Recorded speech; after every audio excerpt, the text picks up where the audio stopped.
So tawid tayo. Dahan-dahan lang. Tawid ilog. Woo! Lakas ng agos.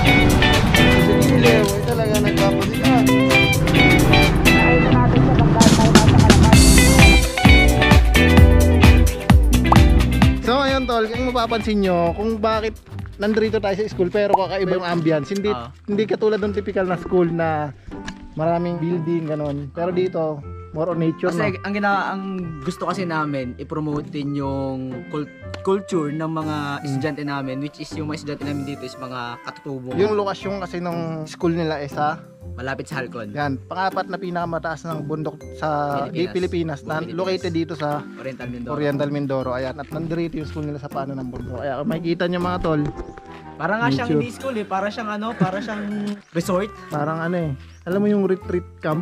Oo. Mga ganon. Tapos rest house. Kasi sa totoo tol, ang gusto namin mangyari dito, maging jump up ito ng mga mountaineer. Yung mga mountaineer, basan yung pinakang entrance spot nila dito? Dito nadaan? Wala talaga dito. Doon talaga sa barangay Lantuyang at saka sa barangay Mangan. Pero kung dito mag-start, pwede rin? Oo, pwede rin. Meron din trail kasi dito sa barangay namin na pwede rin daanan papuntang Mount Halcon. Meron kasi kami dito tinatawag na kubul. Ang meaning ng kubul ay culture inside the boot with love. Parang katutubo term ba? Katutubo term. Sinabing kubul mga tol, hindi yun yung nasa mga preso-preso. Yun yung talaga yung literal na kubul. Yung katulad na sinabi niya kanina. Tara tol. Sige. Turo mo kami dito. Ilang estudyante ba dito tol? 170. More on Mangyan lahat?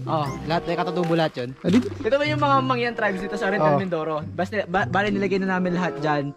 Bale ilan ba ito? 8? 8. Hanunuo, itong Ratagnon, best time ngayon. Pero yung dito nasasakupan ang meron lang na tribo dito sa Bako ay itong Alangan.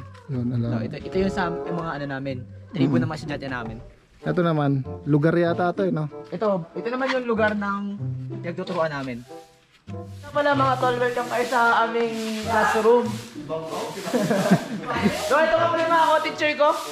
Magandang umaga po mga mamuta. Saka si Sir Christine. Saka kami sumikat.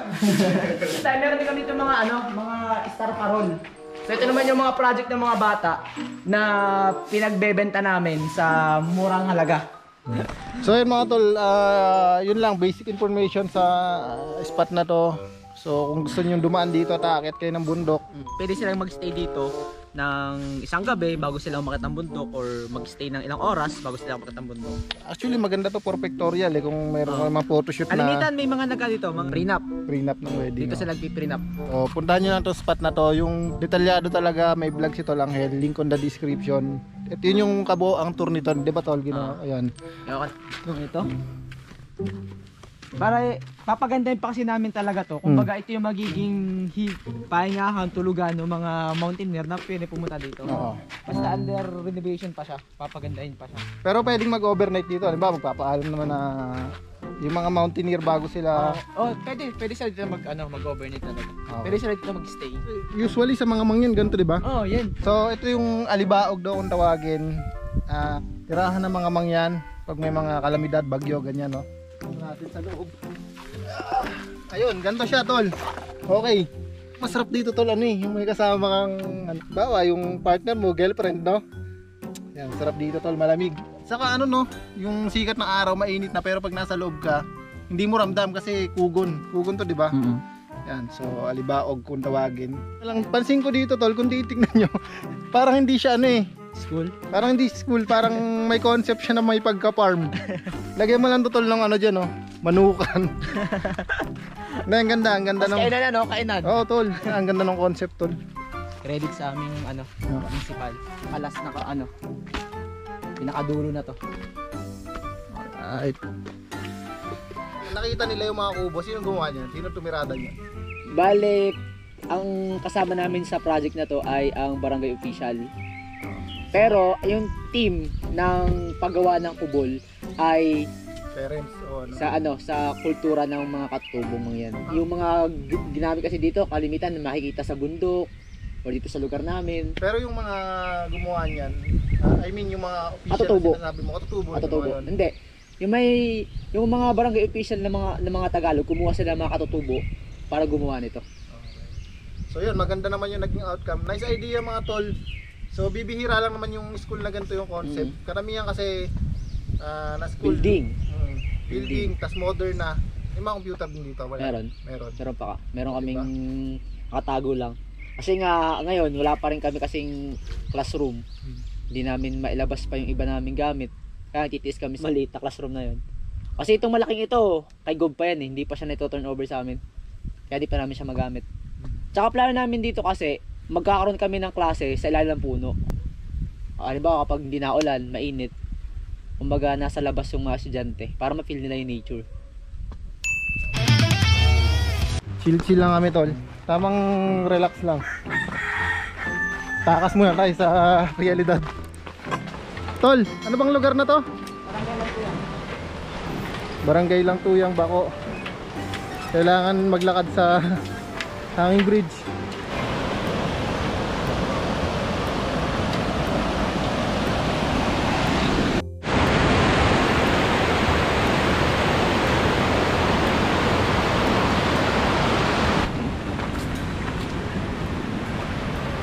Doon kami sa medyo taas. Doon walang bayad doon tol, no? Tago doon, tago. Kaya magluluto lang tayo ng konti. Pero ito, resort yata ito eh. Anong resort yan tol? Tagbungan. Tagbungan Resort? Yan. Tagbungan Mountain. Yung mga baboy dito mga tol native oh.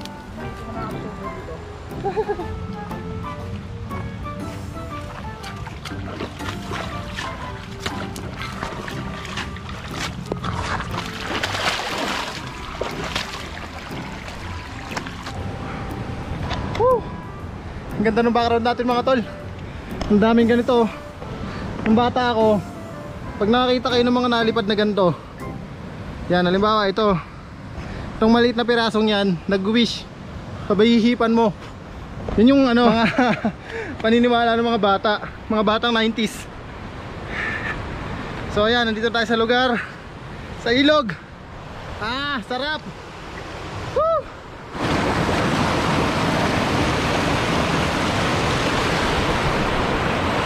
Doon ba tayo tol?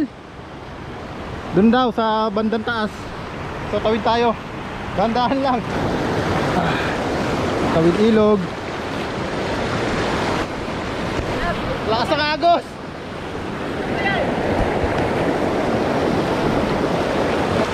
Lakas ng agos mga tol.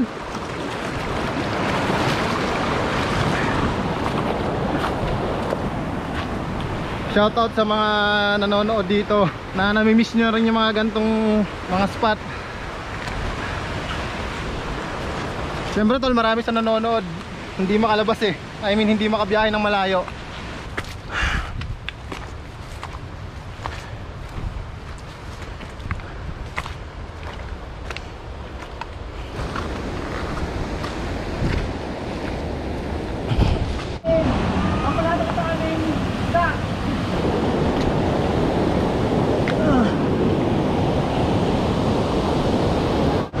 Konting akyat pa.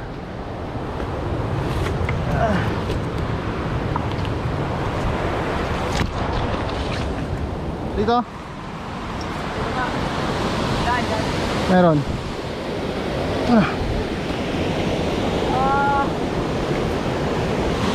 Nakakita na ng liwanag.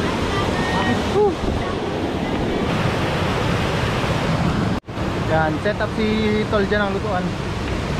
So ito yung pinaka spot na napupwestuhan natin. Bali malapit lang siya kaysa doon sa mga ibang pinuntahan natin.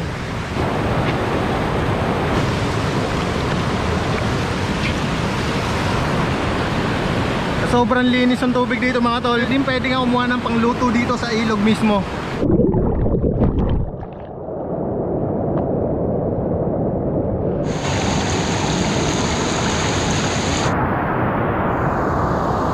Ito yung best place para mag-relax naman muna. Palamig tayo dito, sobrang lamig ng tubig. Hindi ko lang alam kung uulan.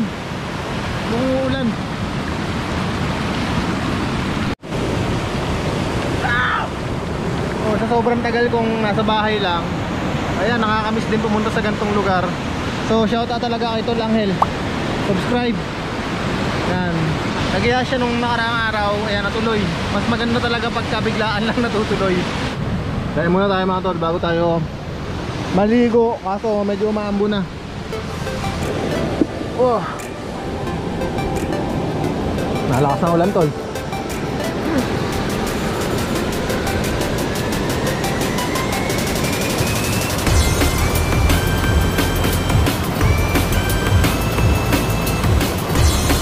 Tara, maligo na tayo. Medyo umambon siya ng konti pero konti lang naman. Ayan, nawala na rin. Akala ko biglang lalakas yung ulan kasi nakakatakot, baka rumagasa yung tubig galing sa bundok eh. Pero hindi naman. Kaya tara na. Let's go.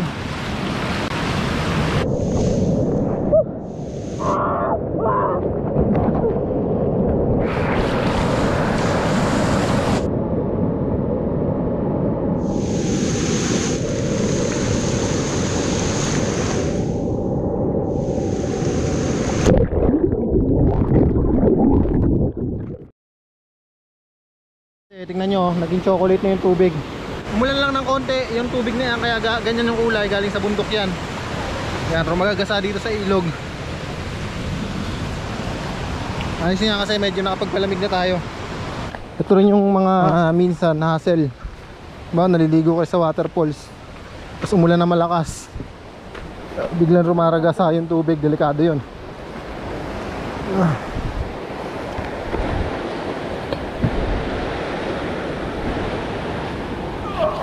Dulas. Dulas nga. Gigi kaya.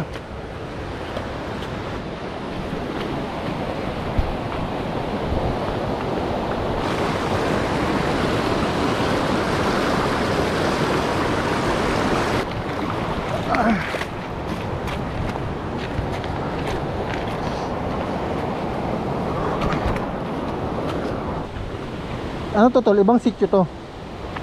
Ibang barangay. Ibang barangay. Barangay ng tuyang ko. O di ba natin dyan? Barangay sa Pinato. So papunta tayo sa barangay San Ignacio. Walang ibang tulay dito tol, ito lang. Ito yung pinakang tawiran, hanging bridge. Malaking bagay ito para sa mga residente. E di yung sakyan nila hanggang doon lang sa kabila. Kung may motor sila dito tol, hanggang doon lang sa kabila. Ano, nakakatakot dito, baka malaglag ka, no? Picture siya? Ano yun?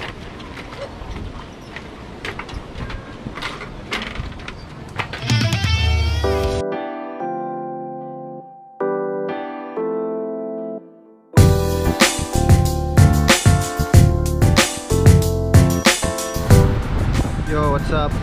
Ayan tol, thank you sa ano sa time tol. Shoutout natin yung mga kasama nating may kanya-kanya ng buhay. So shoutout natin si Ken, Angelo Manalo, tsaka Yan. si Tol. JL, si Mr. Nice Ride, Saka si Tol Marvin yan. tsaka si Tol Marvin. Kamusta na sa inyo tol? And sana next time makasama ulit. Anyway, may pinaplano kami pumunta doon. Yan, baka trip nyo sumama. Pag wala ng pasok. Oo. So yan, hanggang dito na siguro tong vlog na to. So salamat sa pagsama ako, nakarating ka dito sa dulo. Ayan, yan yung naging araw namin ngayon. So Sobrang nakakapagod pero sulit talaga. yan, minsan kailangan rin nating lumabas sa ating mga lungga para mag-relax, no? Lalo na kung nabiburnout ka na sa mga problema. Subscribe to our Angelo One Adventure. So, syempre, ang inyong lingkod, Makel TV. So, kagaya laging sinasabi, stay positive lang. Paalam.